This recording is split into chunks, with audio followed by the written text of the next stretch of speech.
دشمنانش بی نشان گشتند و او جاوید ماند.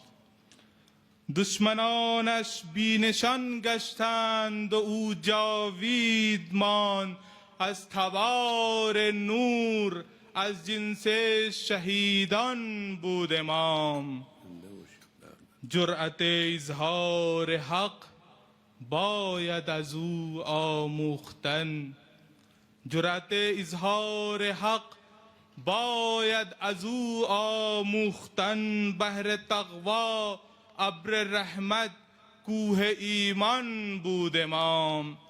بحر تقوی ابر رحمت کوه ایمان بود امام. خیلی ممنون. خیلی انفاسکم خیلی خوب بود در تمجید از امام بزرگوار، تعبیرات خوبی.